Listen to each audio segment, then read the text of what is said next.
Hey there, thank you for joining me. Today I'm discussing the Thrift Savings Plan. If you're new here, please click subscribe. Now let's get started.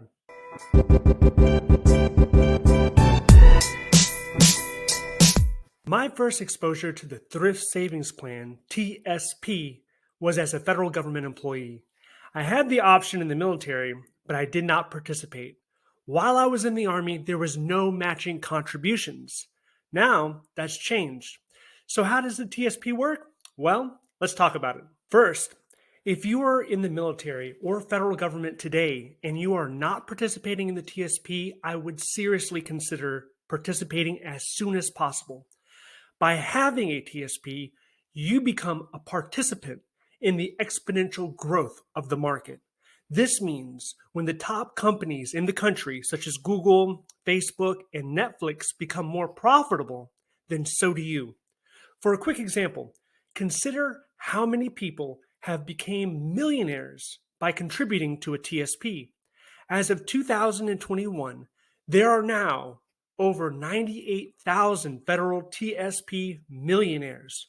How is this possible? First, the military and the federal government are matching your contributions up to 5%. Next, starting next year in 2022, you will be able to contribute a maximum of $20,000 a year to the TSP. When you compound that by years, and given the strength of the market, the results are truly incredible.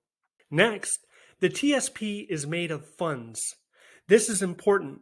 You can customize your TSP by picking the funds you want exposure to. This will impact what type of returns you will experience. The funds are the G Fund, F Fund, C Fund, S Fund, and the I Fund.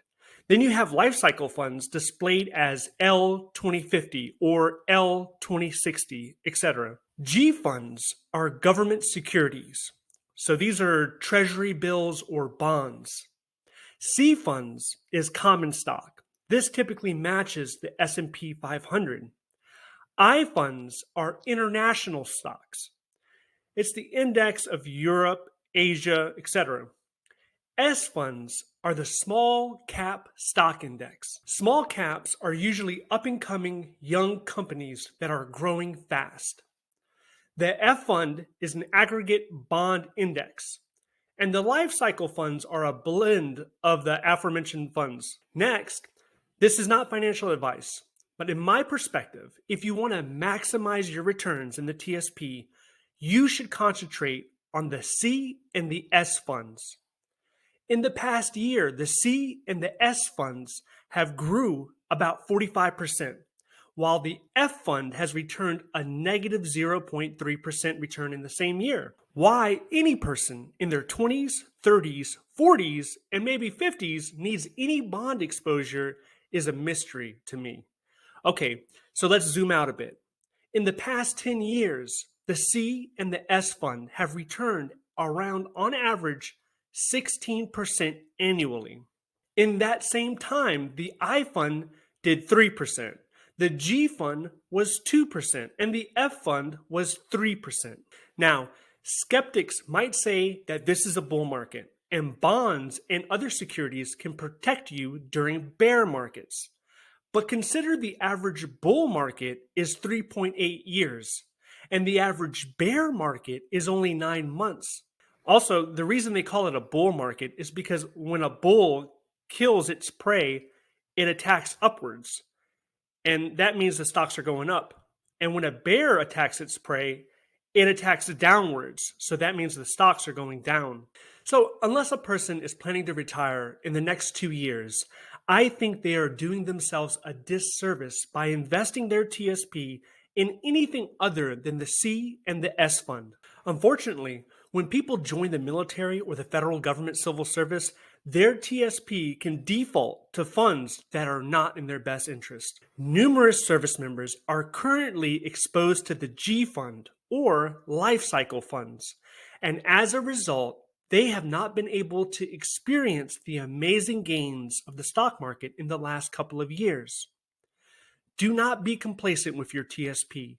If you don't know what funds you're exposed to, then please log into your TSP and discover what funds you are putting your money into. The link will be in the description below. Also, make sure you are taking advantage of the 5% matching and slowly contribute more of your money. Every time you get a raise in the military, or if you get a step increase in the federal government, make sure you're allocating an additional 1 or 2% to your TSP.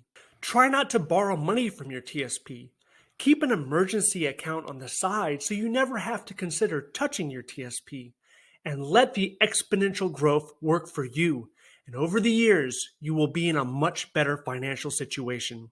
Finally, to give an example of the exponential growth you could experience, I will leave you with a story. Once, a mysterious old man appeared in the desert and offered a young man one of two options.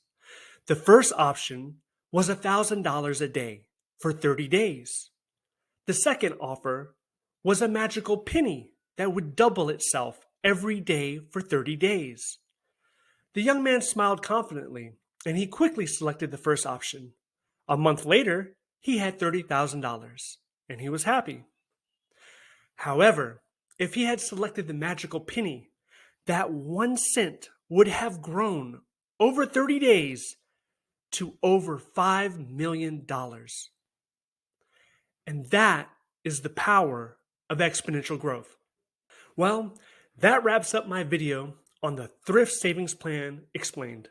There is also an amazing Facebook group that covers all the topics of the TSP. I will leave a link in the description below to them. If you have any other advice, questions, or comments, please leave them down below. If you like this video, please click like and click subscribe. I'll see you in the next one, and thank you for watching.